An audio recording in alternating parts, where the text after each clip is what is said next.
A lot of pressure, more pressure for this practice. I won't say like a lot of pressure because I feel like we're pretty good right now, but this is kind of the last chance to fix any errors that we have, any glaring errors.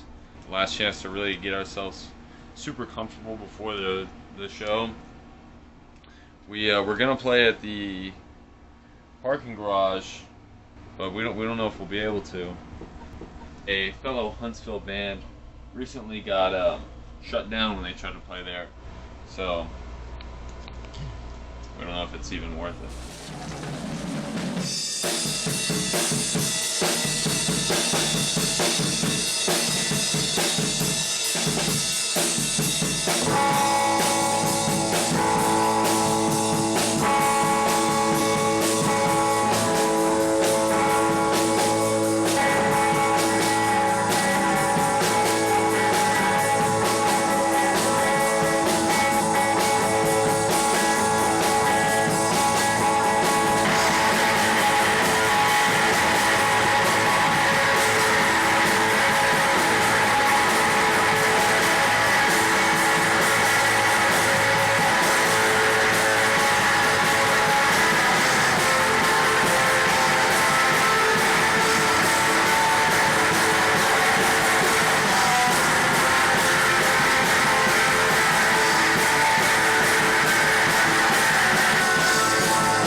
It was December 1st, 2023.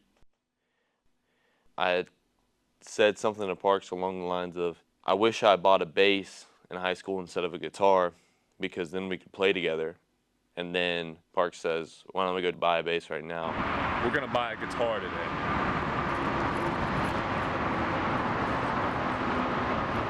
And so I went and dropped a little bag on a starter bass. And it was in this very garage that I started jamming with Cason. I remember there was at one point in time where Cason actually wanted to buy a bass. This was like a year before he actually ever did buy a bass. But we had been going to some pawn shops, and I was just telling him about how cheap the basses were. And there was this one Galaxy Blue bass that he was like dead set that he was going to get. And I remember we drove all the way to Huntsville to get it.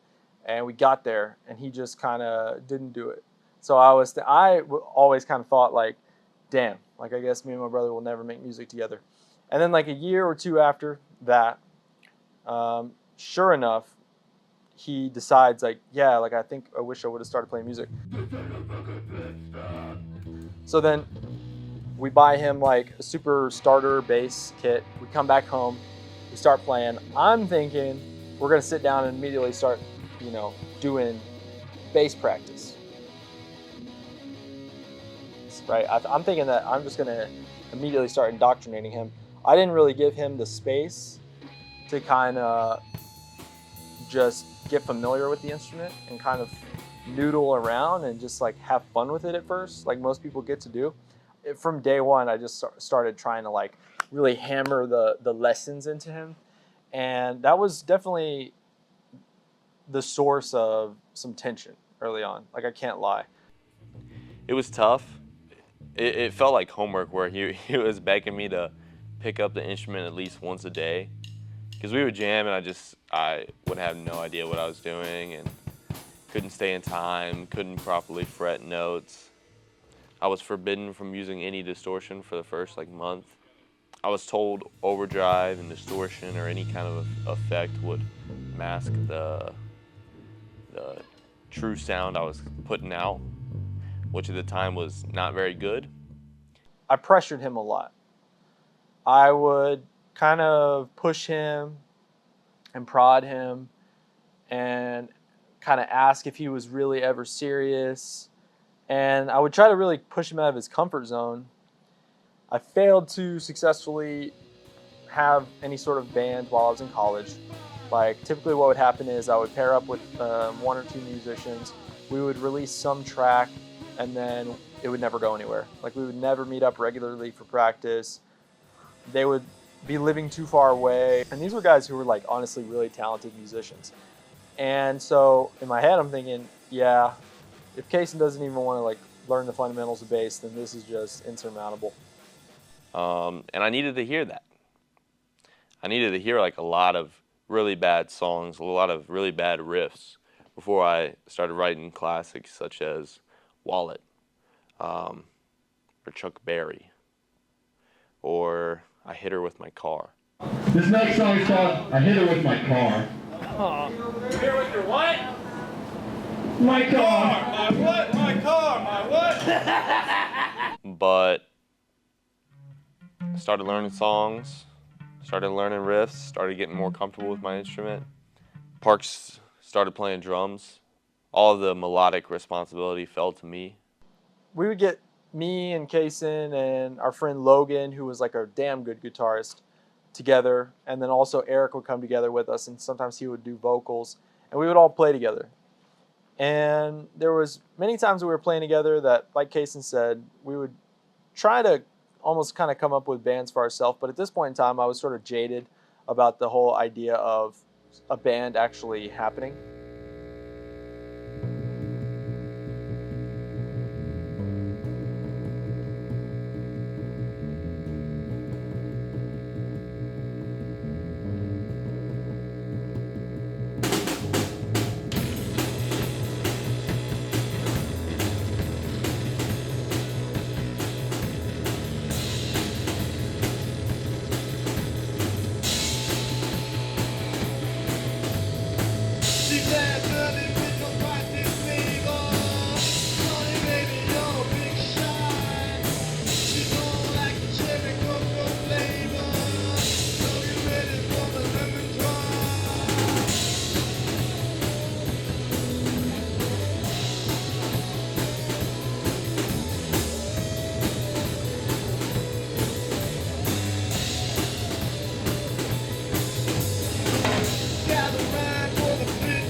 I knew how hard it was to get multiple people on board with a project like that.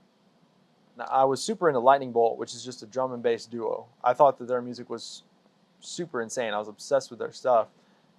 And I kind of just had the idea one day. I was like, well, Cason, it'd be super easy for you and I to just practice together because, as long as the rhythm section is tight, then whatever band we kind of plug ourselves into, it's just going to be killer. So, let's just practice. Let's just practice all the time.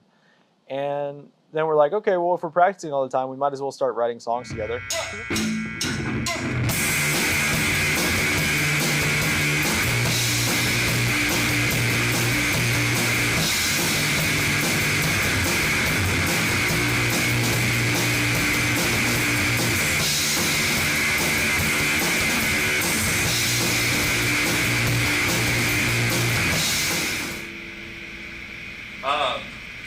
You want to just do a simple, first chorus, first chorus. First chorus.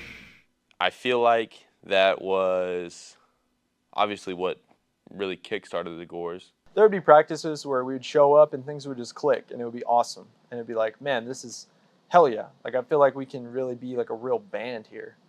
And then there were other practices where we'd show up and just kind of both silently be getting more and more pissed off at one another. And then we would, we would leave the practice and both probably silently in our heads be thinking like, yeah, this isn't going to work. A lot of the tension early on in the band was just sheer fact that we weren't good, and then we wouldn't sound good, and then we would start to get mad, and then we would, we never really had a throw down fight argument, but there was some practices you would come in and it just wasn't working out, and there would just be tension between the two of us. Usually, or ironically, it would stem from, at least my aggravation would stem from the fact that I didn't think I sounded good. If you feel frustrated or you just feel like not in the right mood, you're probably not going to make good music.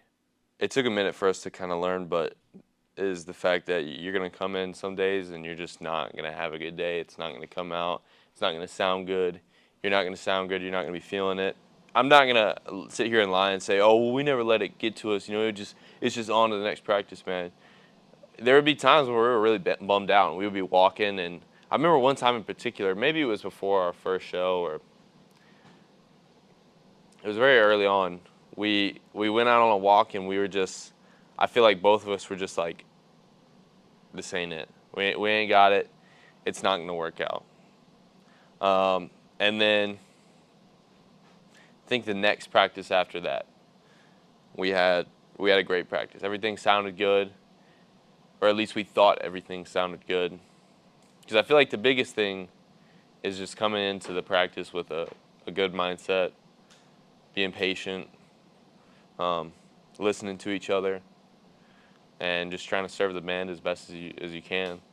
I started a vlog series called Beyond the Flesh. So we had been going to this punk house in Houston called House of J, and we had made a lot of friends there, and we had watched a lot of shows there, and we had seen like the energy that the crowd there had, and we had seen like the bands there and how awesome they were, and like naturally we just wanted to imitate that. And so we kind of started thinking like, okay, well, what's our quickest path to getting to that, to getting to a point where we're playing our own shows and we got a crowd moving. And so we concocted this plan to do like a minimum viable set, where we were going to play a show at our apartment complex, which literally it only took one practice at the apartment complex for us to realize that there's no chance in hell that's going to happen, because our neighbors are going to want to kill us.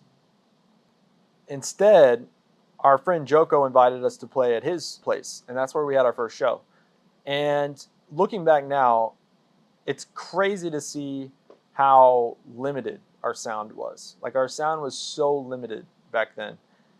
I did not even have a hi-hat, and I pretty much only knew one drum beat. And I remember a drummer friend of mine watched our set, and he told me, he said, hey, so do you only know one drum beat? Which was a good thing to hear, because from that point on, I kind of made it a point to try to diversify my sound a little bit. The Gores is just, the simplest way I can explain it is just the most stripped down rock possible. Our whole philosophy from the beginning was just figuring out the bare minimum that we needed to do to sound good. Whatever is the easiest and sounds the best, do that, especially when we're first learning, because we've definitely pushed ourselves musically, and I think our music has gotten significantly better. But at the beginning, it was just trying to make music and trying not to make anything crazy, just make something good. And then it was a long time before we had any other shows. I mean, we would play sometimes here for the neighbors. They were not really into our type of music. Matter of fact, I would say the first year of us playing, we couldn't ever really get in front of a crowd that was into harder stuff. We intentionally went into it not trying to choose any one genre. Our first real show at a real venue was 19th Hole, this old hole-in-the-wall bar in Spring. We unfortunately did not get any footage from that show. our friend Eric was wielding this camera right here, and he was so excited. He was, jumping around and knocked the batteries out of the camera, and that corrupted the whole file. So we have the audio file. And again, I thought we sounded super badass there. From the very start, we had our group of friends like always show up and show out for us. Like my wife, who was just my girlfriend at the time, Cason's girlfriend, her friend Lizzie, our buddy Eric would always show up for us, Lance. We always had like a core group. Logan was always at our shows. We always had this like core group who would just show up every show. And so I think once again, the band was not really so much defined by a given genre or a given sound so much as it was like defined by our little subculture that we had kind of built with our friends. Are we gonna get them signed or what? Fellas, you sound great. Don't worry about what they're doing, just play. Say, has anyone ever offered you money to sing that song before?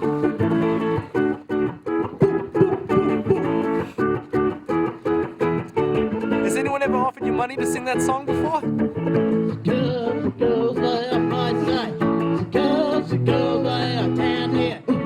And so we had a period of time where we lived at the Arbors, which was an apartment complex in Huntsville. Cason was still going to college. I had graduated college, but I was living in the apartment complex with him and our friend Lance. I had an electric drum set there, and we got to practice a lot there. Guitar goes in the right? I should say in and out.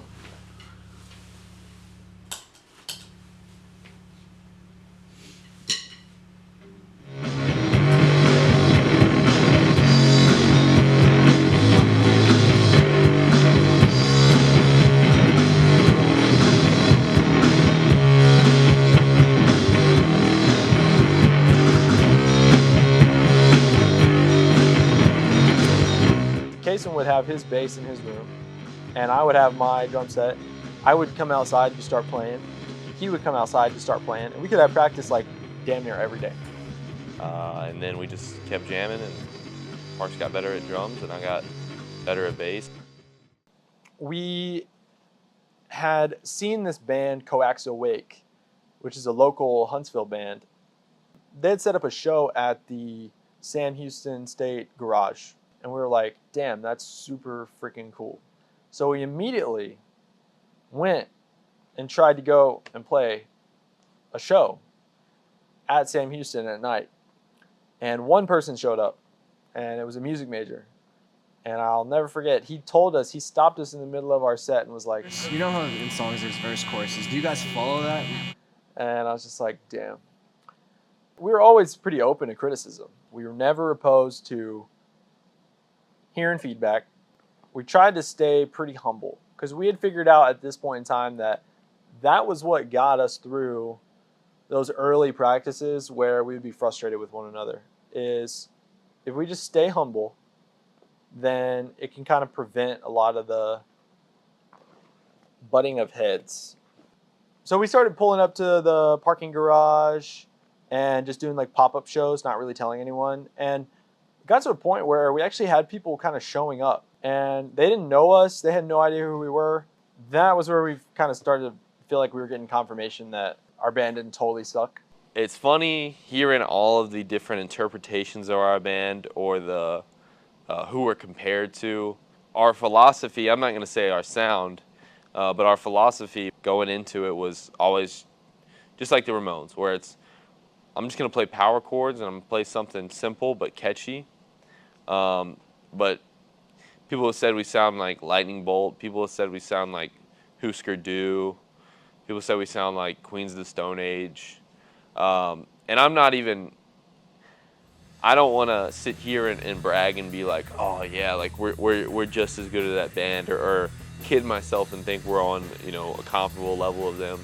But I just think it's funny because I feel like we have such a simple, stripped down sound, but it's very unique, and I think a lot of people kind of, from the beginning, what me and Parks really wanted to do was just play very aggressively, play very fast, play really loud. And I think that's the one common theme. If you look through our history, is just trying to play fast, trying to play really fast, trying to play super loud. You know, you play a song, you play it as best you can, thank the audience, and then as soon as that's done, you play the next one. If you're watching our set and then you like step outside and have a cigarette, come back in, you know, we could be done. That could be it. We could have only played for 15 minutes. What kind of music y'all do? Kind of like just punk rock, Noise rock. rock and roll. All right, cool. Yeah. All right, take it easy, man. Wasn't really in the market for hi-hats, but it's what they had. It's what I needed. Legitimately, I was not in a bargaining position. I need a hi-hat tonight. Today. I remember this early memory. There was this girl that I worked with, and she asked to hear some of my music, and I played her some of my drum tracks that I had made, and I will never forget the look on her face. It was like absolute disgust. So I've always known that my tastes were kind of weird. I've always known that my tastes were not for the general public. I've always kind of had this idea that whatever I was going to do, I was perfectly fine if it wasn't super commercially successful, as long as, you know, I hit some kind of core audience. Like, as long as some people like it, like I hit like this group of weirdos, I'm happy.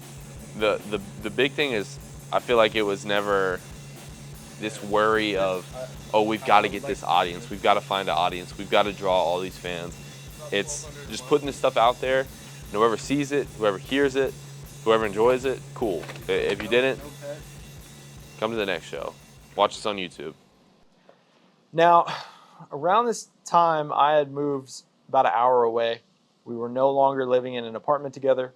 I was actually living with my wife, and her papa was like super big into music. He had this whole music shed, and that shed was a place where I could play my actual acoustic kit like all the time with no distractions, not disrupting anybody else. So it was a massive, massive boon for us to actually hone in our like live sound. It's rolling. Oh, okay. I'll be right back. I don't think it works. You seen that? I played a lot of this stuff already through the years, yeah. Yeah, I worked there. The other day we were fans talking about doing something by them. So I worked all the guitar parts up on it, or the rhythm parts up on it. I really like Paul McCartney. John Lennon he's like a great songwriter, but he's a strange dude. He was a strange dude, you know.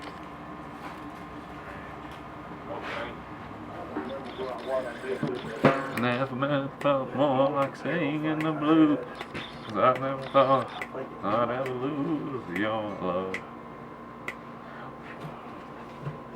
It's a little number I've been working on. It's good. Really? You think so? Yeah. But I'm gonna get out y'all's hair, man. Okay. Yes, sir. Thank you. Well, hey, Papa. Thank you for letting us do this. Yeah, No thanks for problem. letting us play Like I here, say, it would probably do some good to get out here and straighten up a little bit more and give y'all more room. And like I say, I got so many amps and stuff. Just whichever one that maybe when y'all come back, you pick out whichever amp you want to, and then we'll plug it in. That way it'll always be here which one you plug it in. You know, you can always try a different one if you don't like the one there. So Sounds good. Thank you. yeah, yeah. Thanks for letting us play it. No Yeah. problem, no problem.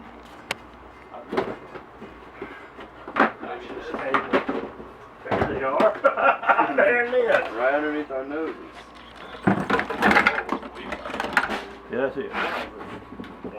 Take that at home. That's Play with great. it. No, I could. I I'm sure we'll be back here. No, I'll take it home and play with it. Take it home. You can have it, man. No, I can't. Yeah, you can, because I'm gonna tell you something. I got nothing in it. I got nothing in it, and I'll never use it.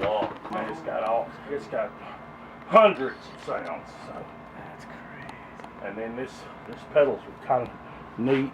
It's a wah volume pedal, but you can go side to side and change from high to low there on your wah. That's crazy. Yeah. Yeah, That looks crazy. I know. I don't even know what that It's like a is. spaceship. Well, I'm gonna get out of y'all's hair. Thank you. You bet. Thank you. See y'all later. Sir.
Jurassic Park.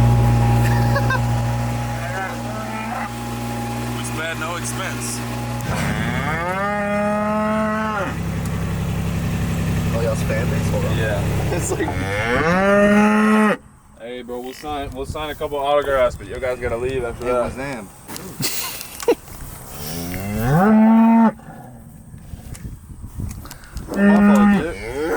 Hey, yo. This thing just has a mind of its own. Huh? Oh, shit.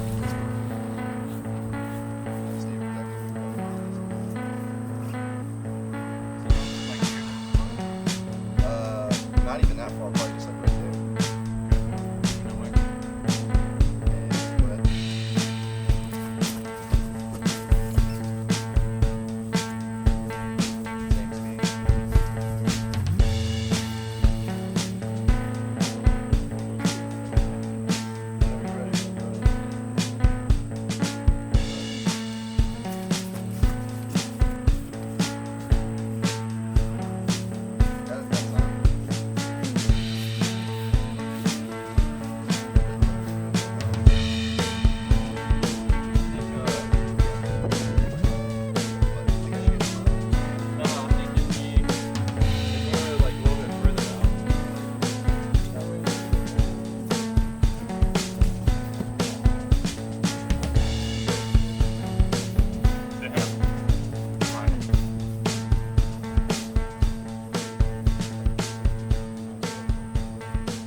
So, we just got done shooting in the field.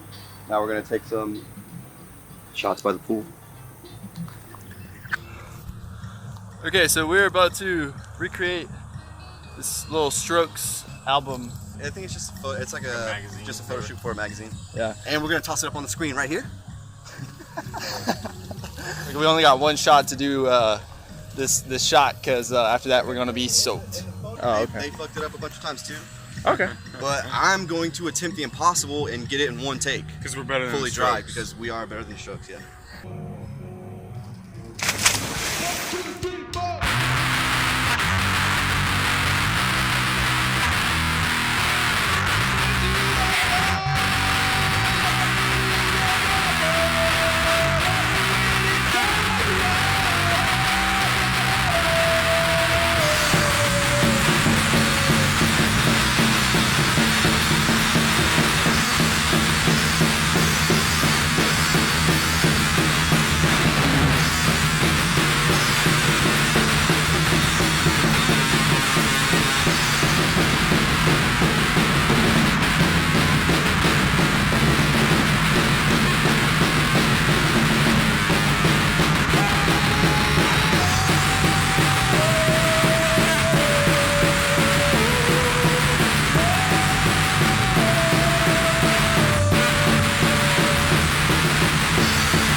Gores on October 19th, or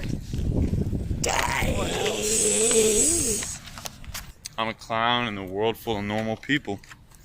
I hate everything. So we got to a point where we actually had our first show at 12th Street Bar, which is the bar in downtown Huntsville, and we were super excited for that show. And like we had like prepped so much for that show, we were like so ready, and we practiced like nonstop. And we were honestly, we kind of felt like we were on a roll. Like we were like, man, these practices at the garage shows are going so well. Like we're gonna kick ass. This is gonna be awesome. Because some buzz kind of started happening with the band.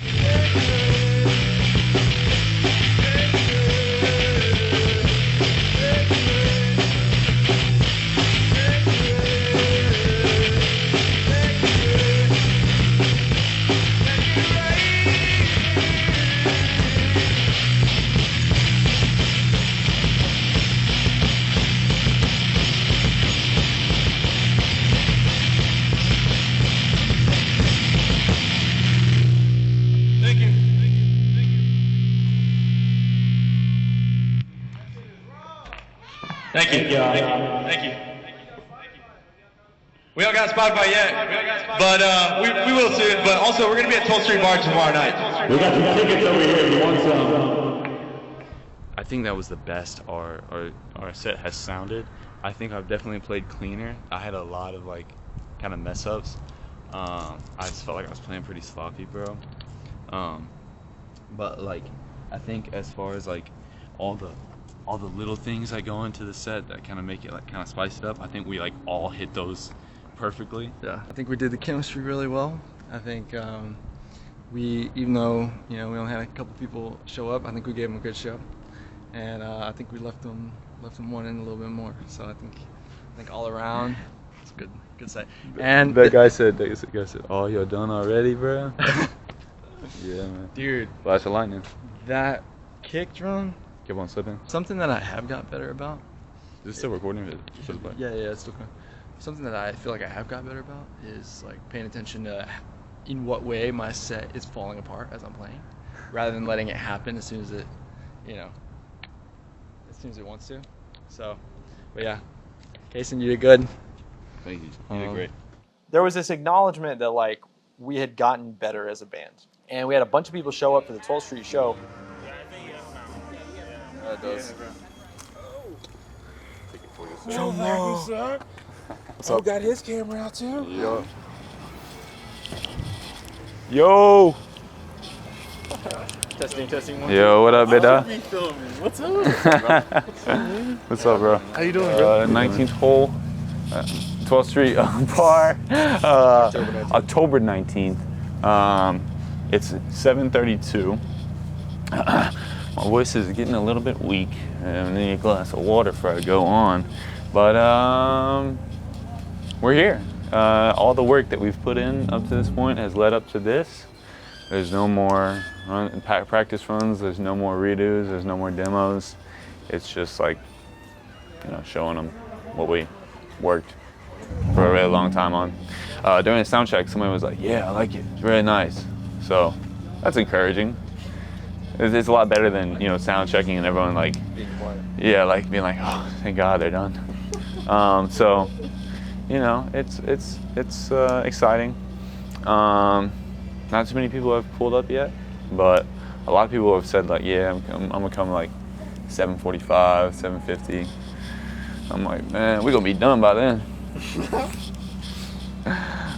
He asked, he was like, "You guys got like any like chill parts in your set?" And I was like, "Not really." You made it this far. You already know what tonight is. You already know what we're supposed to be doing, what we're hopefully going to be doing, God willing. For us, this is a really big night, but in the grand scheme of things, this is just another night. So. And on the very first song, I dropped my sticks.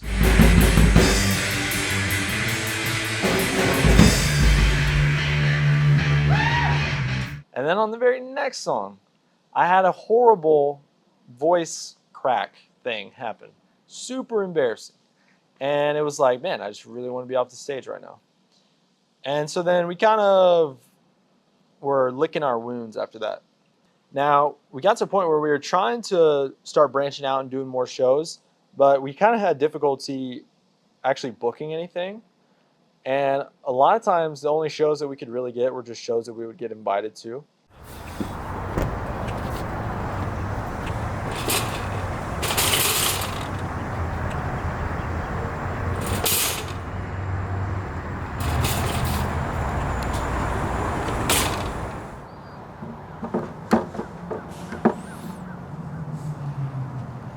One thing the grocery industry taught me, take care of your eggs. One thing the music industry taught me, take care of your guitar. That's like, that's all I got. Huh? Yeah.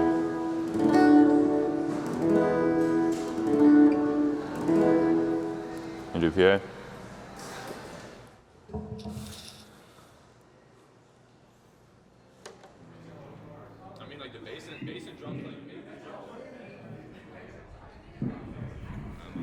I was like, have you ever heard of Uptown Funk?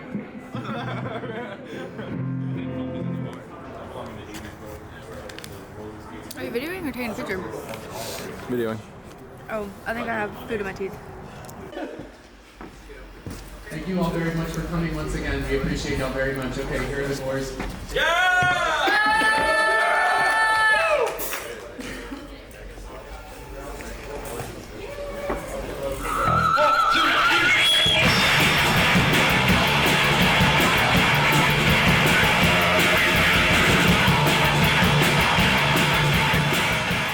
SHSU Live was definitely the turning point for us, because that was the first time we had really seen a crowd that fit what we kind of expected fans of our music to look like, and they responded to it really well.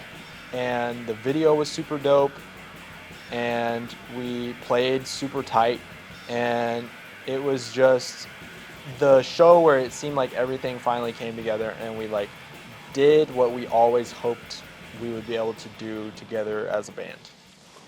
It kind of got to be this point where Cason was like, hey, I'm going to be moving away to Dallas. I'm going to be leaving.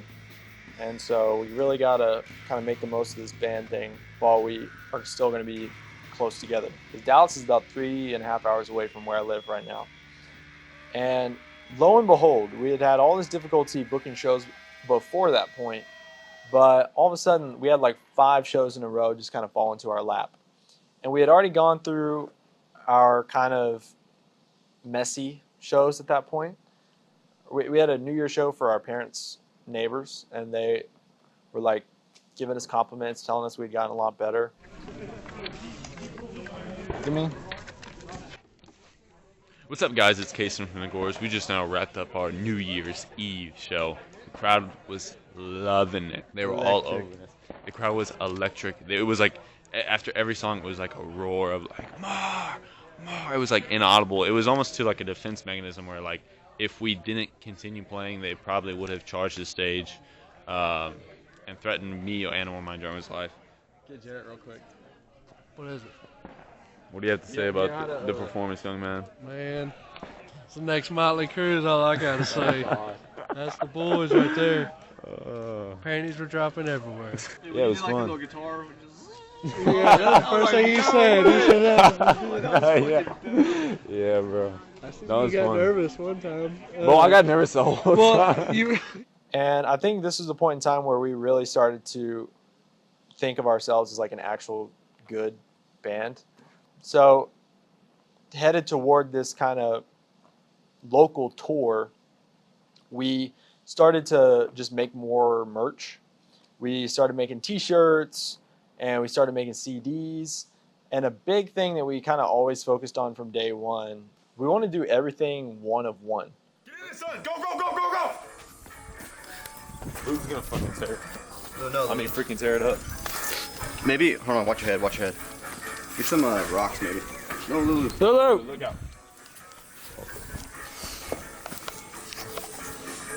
Just to set on the corners, that way it doesn't move.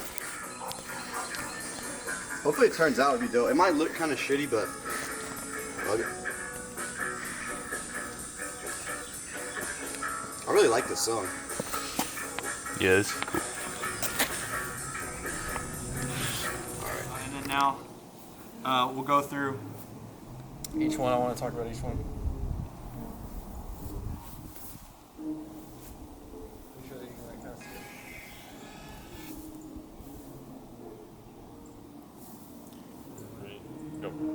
So first up, we got this one. It's supposed to be a print of our picture of me and Cason. You can see me and Cason right there on this. It's got the smiley, and then we got the Gores. We call this one the Jersey 101.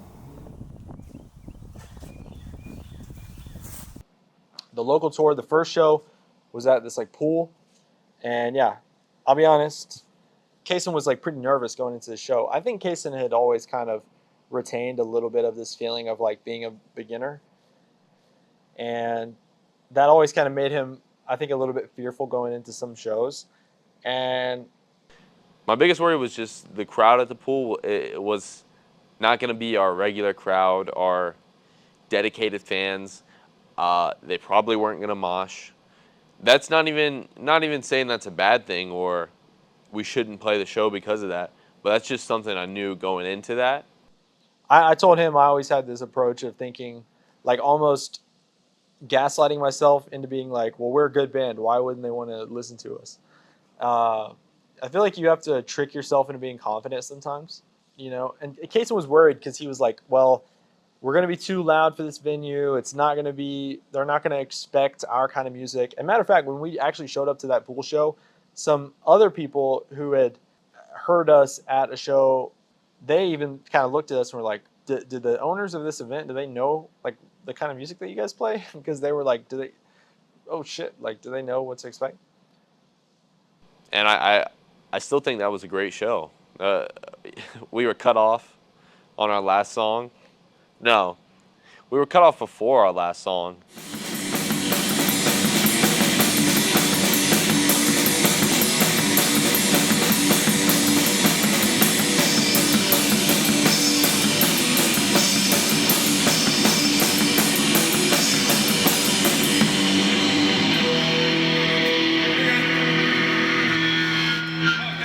Hey everybody, we're gonna do a raffle. Oh, thanks. Okay. So, wait, are we done? Done? Okay. Yeah, that works. Hey guys, thank you for rocking with the Gores. You guys are too kind. You're too kind, truly. I wish we could have played the whole set, but being cut off, it's almost like a rite of passage for someone to say, okay, no, yeah, you're good. You don't have to play anymore. But the pool show went good. Looking forward to playing with you guys on. You need help putting up? I wouldn't say no. That Lululemon!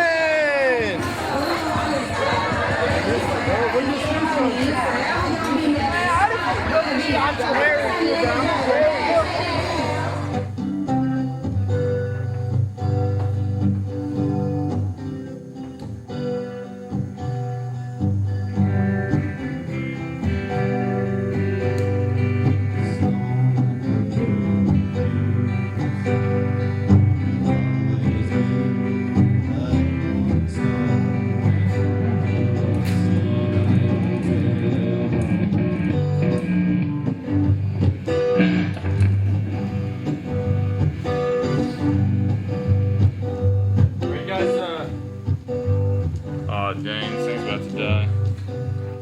It wasn't like anything. It was unbearable. Why do you ask, Parks? I was just curious. I briefly remembered how you had done that, and I don't think we ever talked about how. Like a full debrief.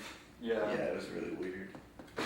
I got really fat afterwards. My face blew up, and my stomach and everything. It's funny. But it permanently messed up my metabolism. Before that, I could fucking just pound beers every night, all night, and no weight. Now I get like bloated. Get really bloated. Elvis hot swing. And all the shoulders say it's pretty wide. Four white guy down, down, down, down, down, down, down, down, down, down. All right, just ramble for a little bit. Strangely, well, I guess not strangely, but this is like the most comfortable I felt with the show. Most confident I felt in our ability, or maybe not even confident, but I don't feel like that nervous. Very excited, man. Sounds good. Sound guy was super dope, super nice guy. All the band seemed super nice. Sounded good, felt good, played good. 12th Street Bar, the Gores. I feel good, you know? I feel like we've already seen the worst of what this could possibly bring, you know, in previous performances. I can actually hear Cason during the sound check now. That's a great sign. Because if I can hear him on a bassist, I can usually be in time with him. Usually, I'll say usually. It helps. At the very least, I feel like the vibes going into this one are a lot better. They're pretty, vibes are pretty high. You really can't ask for more than that, especially local band. HEB Curbside, stand up. HEB Huntsville Curbside, stand up. All right. You got any I have nothing to say to that. Any corporations? The Gore Brothers Media Corporation? Shout out. You know, put me on the spot. All right, let's go in there. Hey.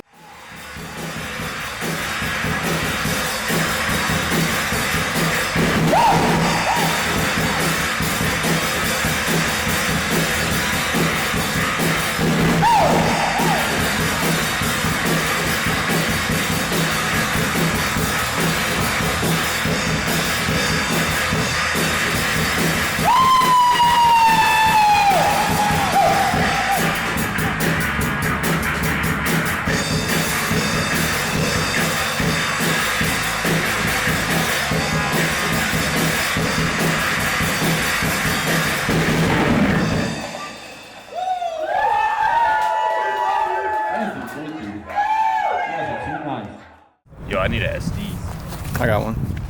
Bet. Yo, you clutched up so hard, bro.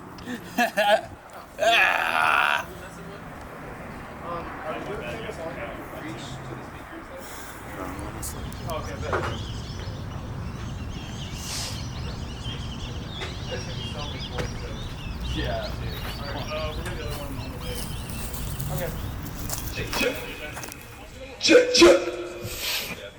Yeah, I'm trying to. Can you play bass a little bit? I want to see if I set down somewhere. You're two. Alright guys, we're nearing the end. Alright, this song's called Wallet. You guys still have any wiggles in your body? Time to wiggle it. Yeah, wiggle it out. This is something to wiggle to.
he wrote our most fan favorite song, Wallet. So Wallet was a song that he wrote completely by himself. He did everything himself because he had taken on this project to write some solo songs for himself.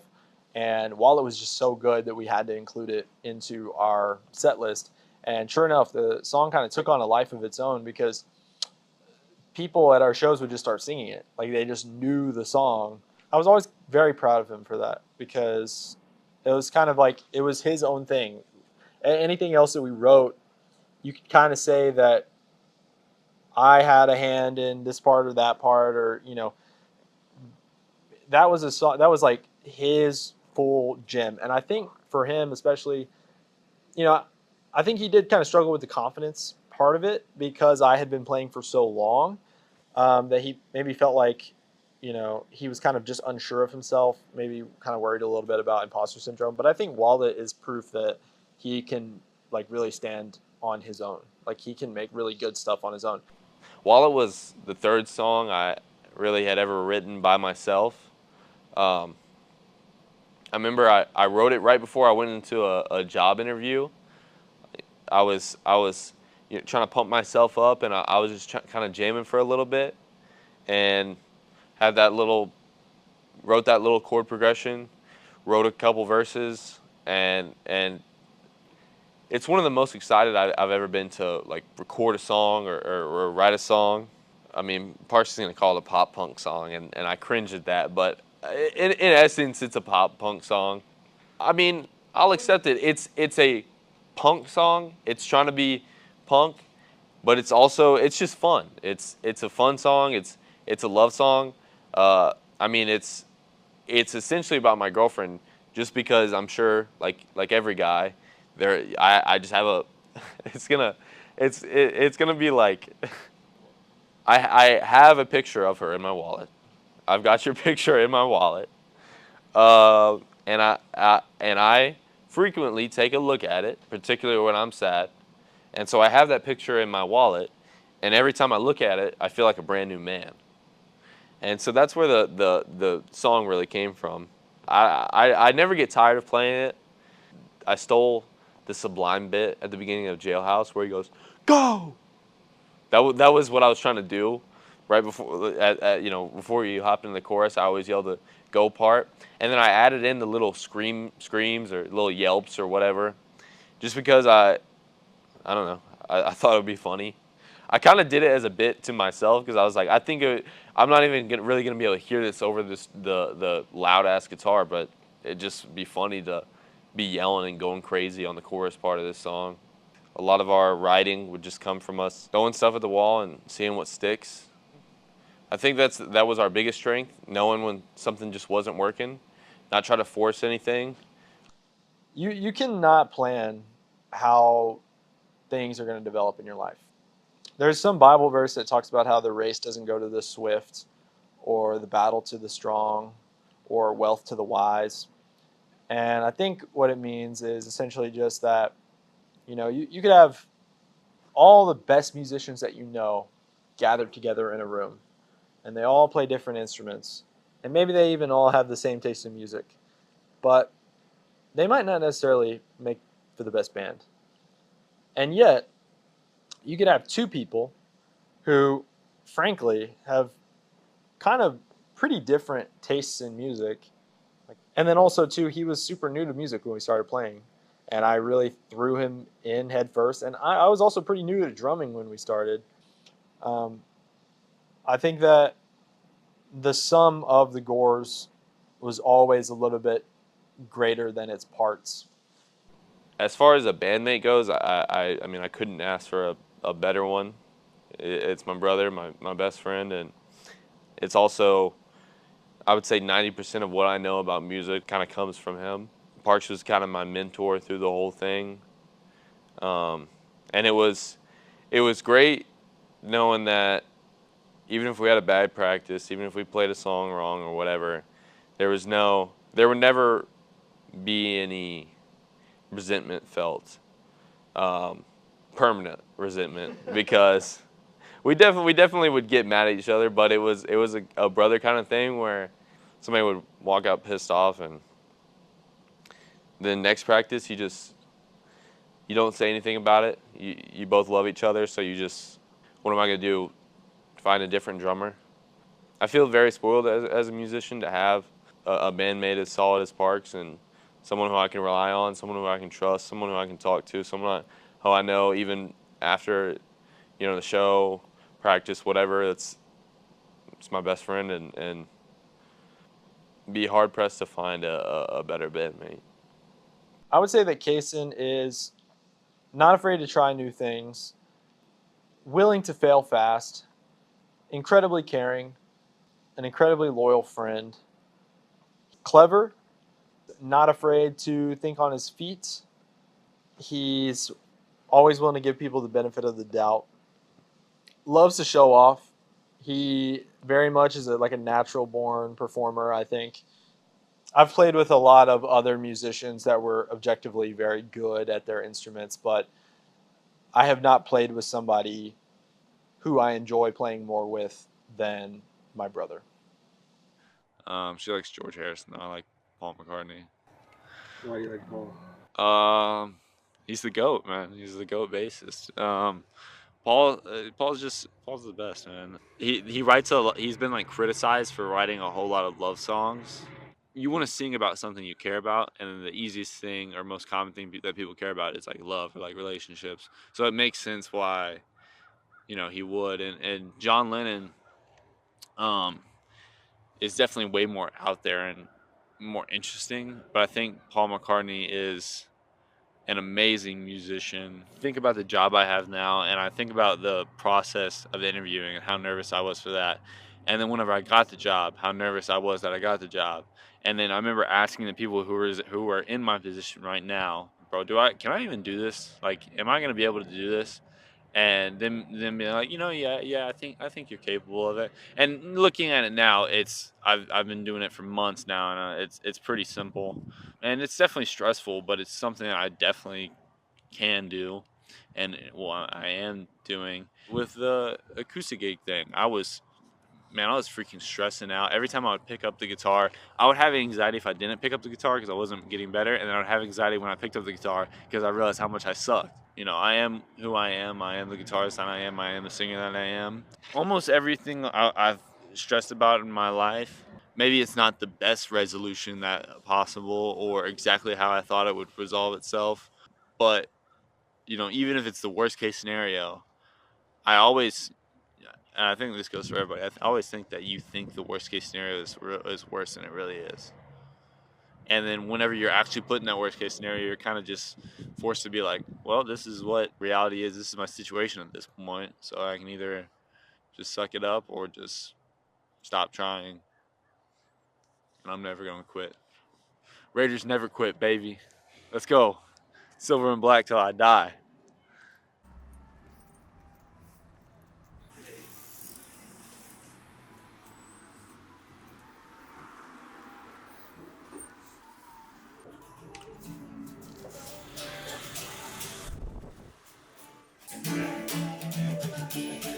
Boy, ripping.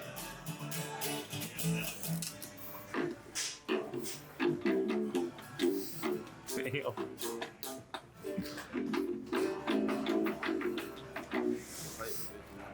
Oh, you move.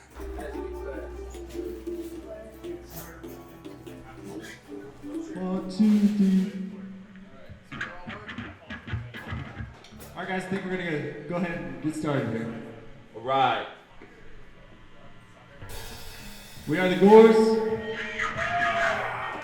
First song's called No Idea. We'll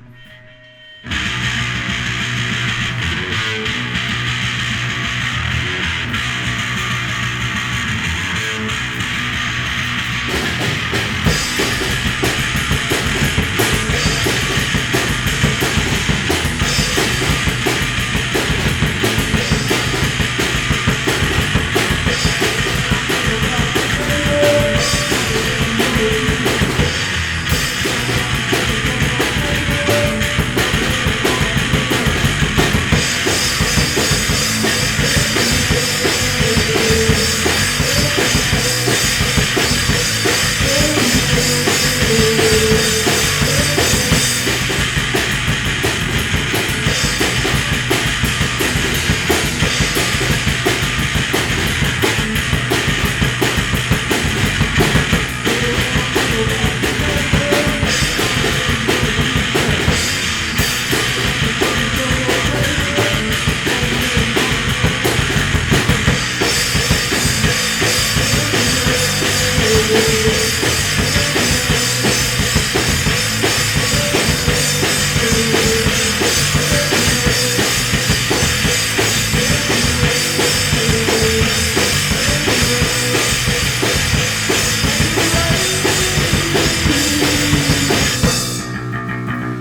first time we got the rule together. All right. Go last. This next song's called We Are the Gores. 1, 2, 3, 4.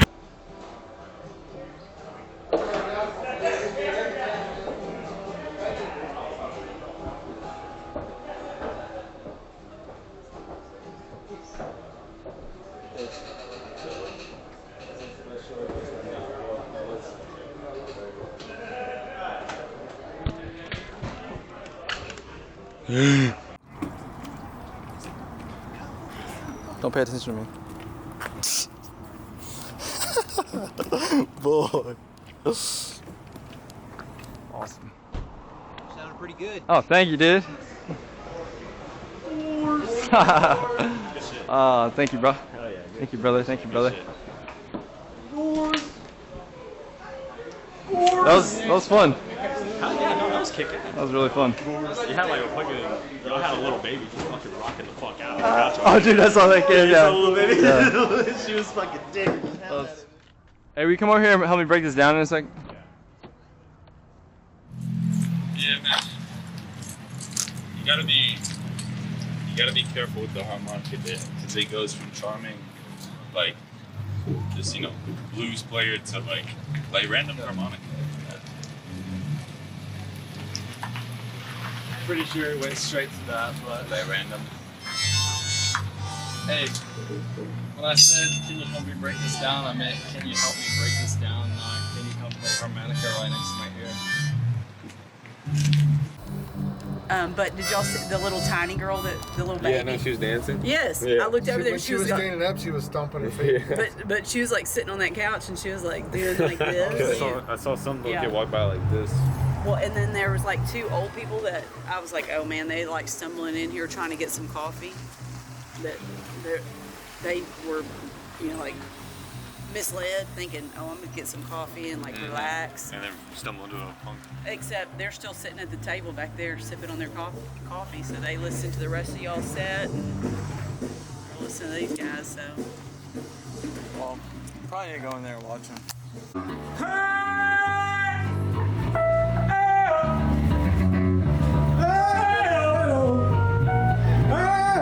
Can I get a skittle-diddle-doo?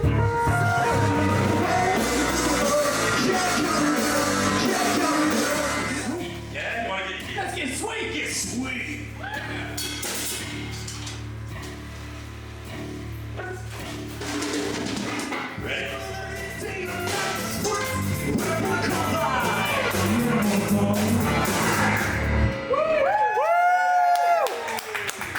Thank you, thank you, thank you. Huh? Yeah, I just had water. oh, good, because I'm not. That's good. Just watch Sunnyside Ave. They're next up out of Houston, bro. Nah, shit was dope. Shit was awesome.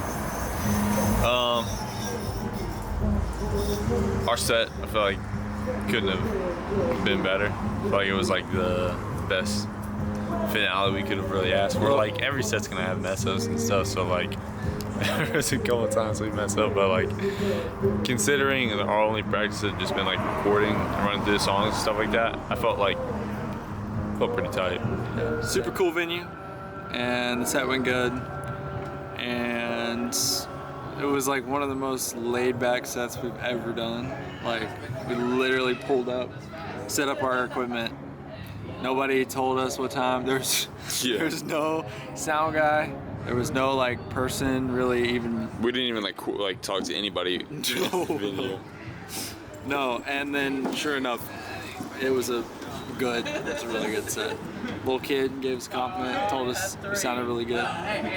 So we do it for the children. But yeah, I mean, can't really ask for more. But that's the Gores. We're not brothers. This was a social experiment. The experiment known as the Gores has concluded. All right, cut.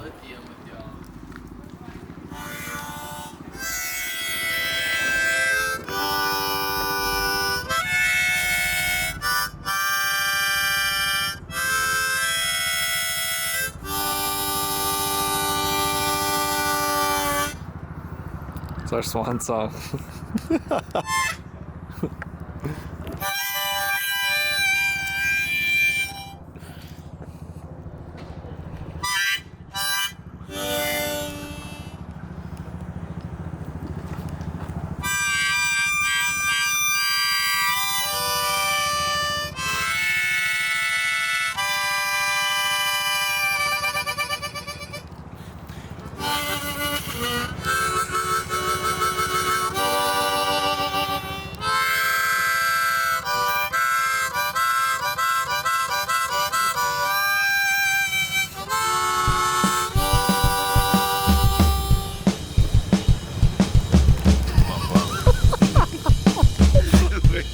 See that?